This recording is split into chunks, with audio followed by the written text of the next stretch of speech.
Hey guys, Monday, July 7th of 2025. It's that time, and I'm actually late. Normally I do that the first week of the month. It's that time to cover uranium spot price. And I haven't done Elliott wave count on it. So I figure I'd do a quick update for all you Elliott wave fans that believe in this theory.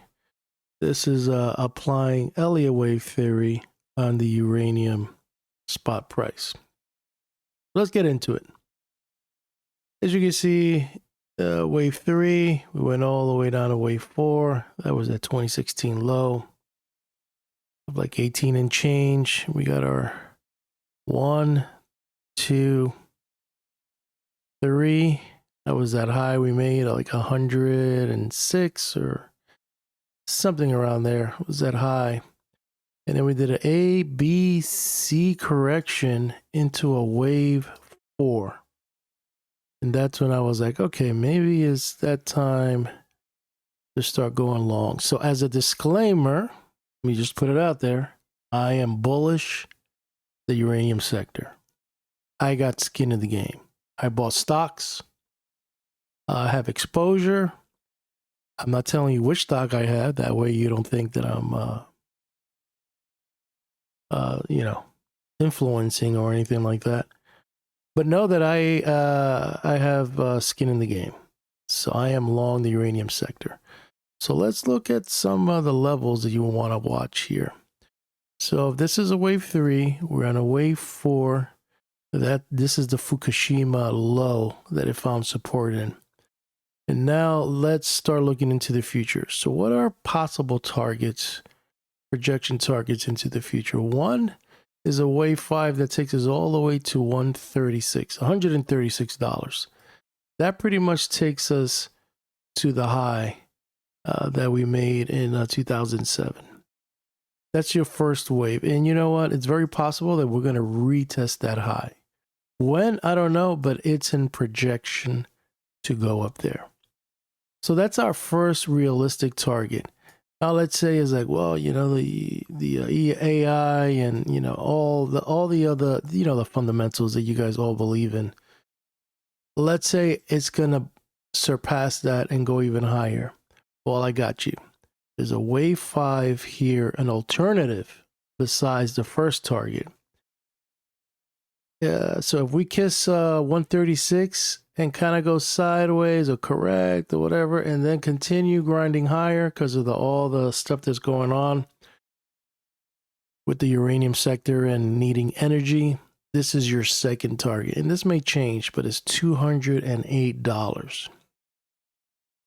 So picture that. 136 first, 208 second. I don't have anything higher than that. In the meantime, areas that you want to watch as uranium spot grinds higher, you want to keep an eye on 86, 88, and 90. 90 is a natural resistance level according to Gann.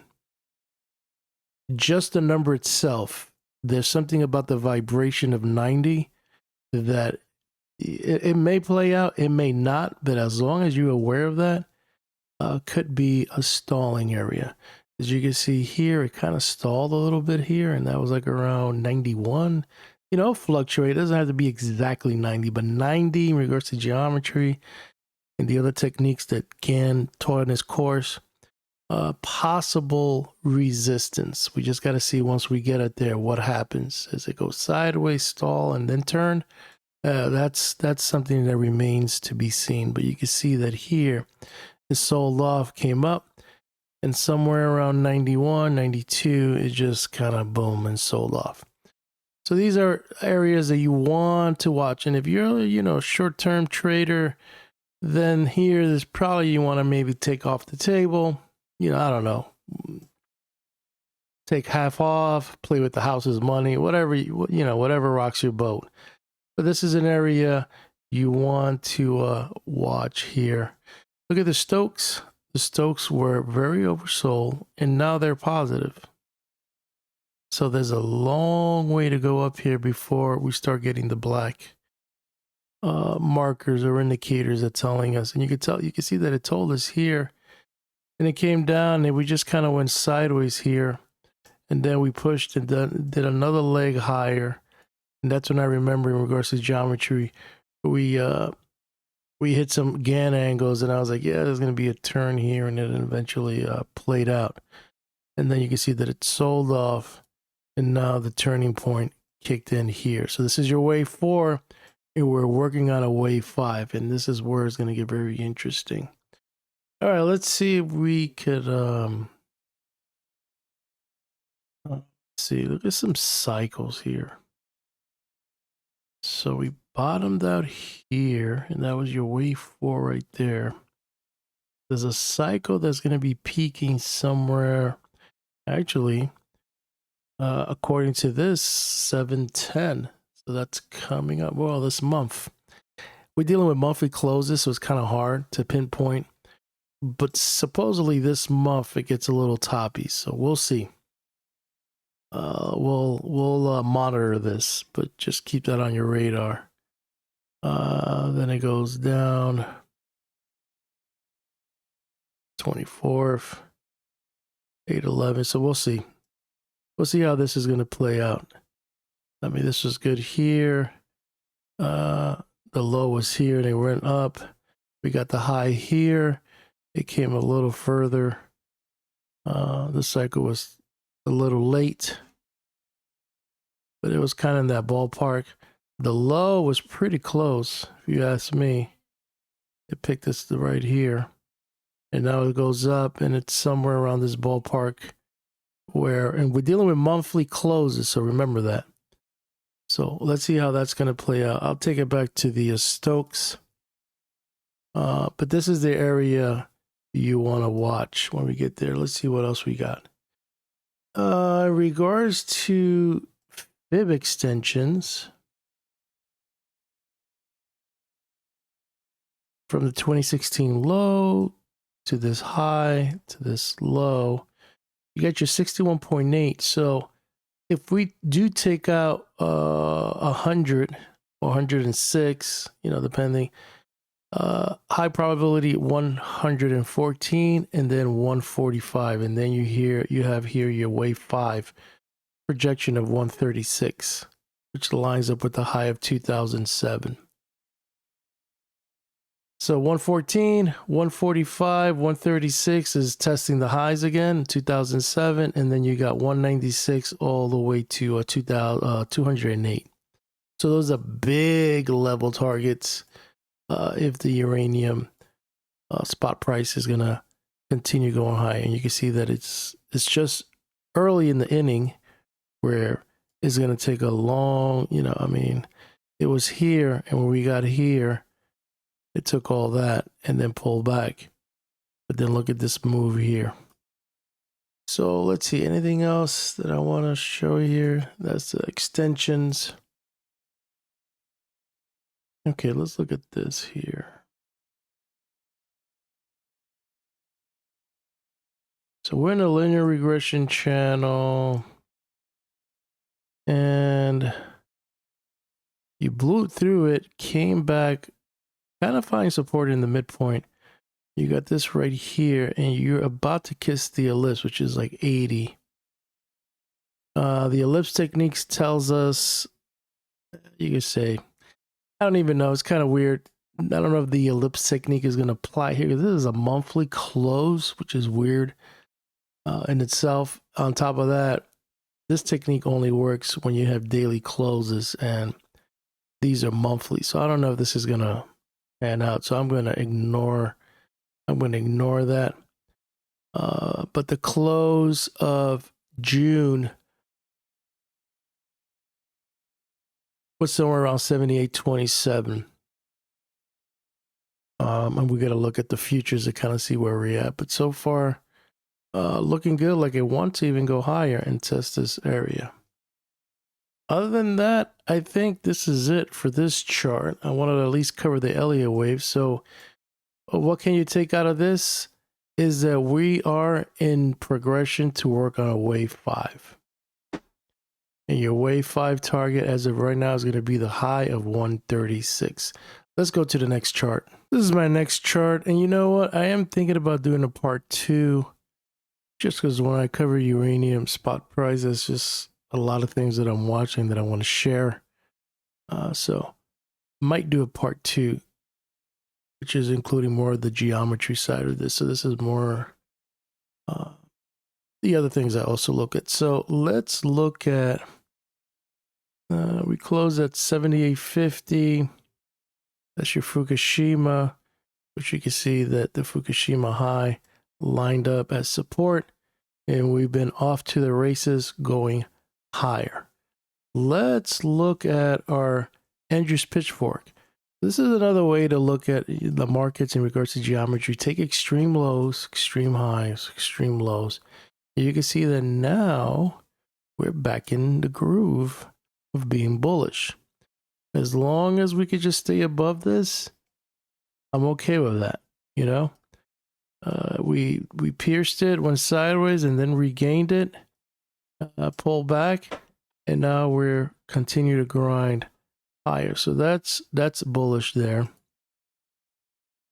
Using the Gann square, you can see that we have penetrated and closed, or as of now, are above 77. We got this angle here.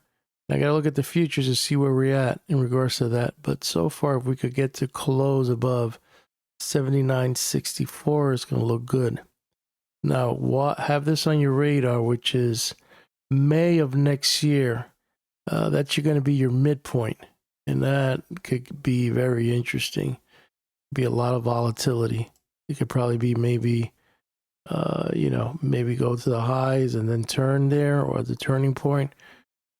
We don't know. I don't know, but it's something that is going to be very important for me once we get closer to April to May, where we are in regards to price action. Is it going to be lower to turn up, or we're going to kind of grind here, make a double top, and kind of go sideways here? I don't know. We'll see. That's something that I'm watching. Nothing there. I don't think there's nothing interesting here. Let's look at our cycles. Zoom in. So you guys know that there's one that's still bearish and it goes into November. And then these peak. This one peaks in August and this one peaks in December. So I did a composite of all these 3 cycles, and this is the price action that could possibly play out. So it came a little early here. We made a low on April. We kind of made a low on January. So maybe there could be some lag here. November, we kind of peak of this year, and then kind of be like sideways to lower into May, April of 2026. So this could probably maybe play out, or if not, just hit a high and just kind of go sideways until then the next leg higher into 2027. So it all depends, but we'll take baby steps. But I just wanted to show you that I've been having this analysis on uranium spot, and so far it's not bad. Not bad. I haven't even updated this chart yet. Lastly, the Bradley model is interesting because the Bradley model lined up very close. The high probably came in a little earlier, but it was indicating a turn somewhere until, like, you can say March. And you can see that the turn came in April. So there's a slightly bias higher all the way to like October of 2025. And then kind of pulls back sideways, and somewhere around May 2026, things just start grinding high. So this is like way in the future. But I always keep showing it because that way people could always watch my videos and be like, okay, yeah, you know, he did say that and it did play out. Interesting. Or it didn't play out, so this forecast was wrong. So I put it out there so people could, you know, judge for themselves to see how, you know, how accurate I am. Is it good or is it not? Or is it just all fluff? So that's that. There's anything else? I think that's it. I covered pretty much all the stuff I really wanted to cover here. Elliott wave, and then in regards to geometry, the ones that I'm watching. So you wanna keep an eye on, especially on the Gann square. You definitely want to keep an eye on this angle if we go try to push higher. I don't know if tomorrow, maybe I just do the part 2, but I wanted to upload this part 1, and so far is looking good. Part 2 will include some the uranium stocks that I have on my radar. Will include uranium futures, which is more current in regards to price action. But know that we have a June close of 78.50, and then once we look at the futures, we can see where we're at there. I am going to sign out. Hope you like this video, and I'll keep you posted on my thoughts on the uranium spot price.